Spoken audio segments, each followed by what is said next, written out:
Une femme se remarie après la mort de son premier mari. Elle avait un enfant avec son premier époux, âgé de 3 ans. La femme emménagea dans la maison de son nouveau mari avec son fils après leur union. Ce deuxième mari était très riche et n'avait pas objecté à ce que l'enfant reste dans sa maison avec sa mère. 1 an plus tard, la femme donna naissance à un autre enfant. Le mari fut rempli de bonheur, mais ses sentiments envers son fils aîné, l'orphelin, commencèrent à changer. Il cessa de jouer avec lui, ne s'occupa plus de lui comme avant et supporta de moins en moins sa présence dans sa vaste demeure. Une fois, l'homme revint du travail avec un vélo pour son fils biologique. La mère vit son fils aîné, regarder tristement son frère, jouer et se promener dans la maison sur son nouveau vélo. La mère parla à son mari et lui demanda d'apporter un autre vélo pour son fils aîné, tout comme pour son frère. Mais il refusa catégoriquement, disant « Je ne suis pas responsable de lui, et si tu ne cesses pas de parler de lui, je le chasserai de la maison. » La mère, prise de peur pour son fils, accepta la situation, redoutant de le perdre. Elle préférait le voir vivre une vie amère, pleine d'injustice, de tristesse et d'oppression, plutôt que de ne plus le voir du tout.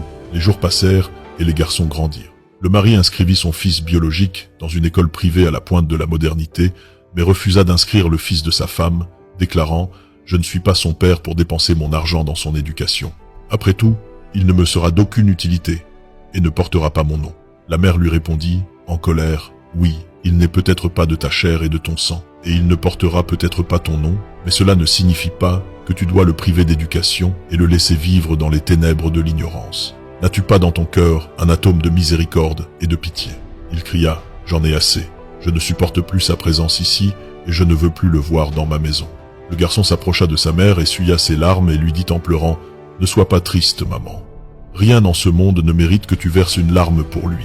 Je suis fatigué de voir ce vieil homme t'humilier chaque jour à cause de moi. Pour que tu sois heureuse, je vais partir et quitter la maison. » Le garçon laissa sa mère, prit ses vêtements et partit. Son cœur s'embrasa et des milliers de questions commencèrent à tourner dans sa tête. Où ira-t-il? Où vivra-t-il? Que mangera-t-il? S'il tombe malade, qui le soignera? Qui prendra soin de lui? La mère leva les mains vers le ciel et dit « Ô mon Dieu, je te confie mon fils orphelin.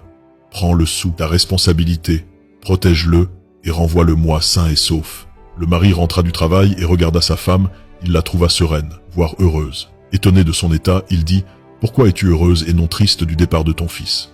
Elle sourit et dit « J'ai confié le soin de sa protection et de sa subsistance à celui qui est bien plus capable que toi, à celui qui ne se lasse ni ne se fatigue, à celui qui le protège sans contrepartie. Je l'ai laissé entre les mains de Dieu, le puissant, le majestueux. » Le mari rit avec sarcasme et dit « Le monde extérieur est impitoyable envers les misérables et n'a aucune compassion pour les affamés. On dirait que tu as perdu la raison. » Et 10 ans plus tard,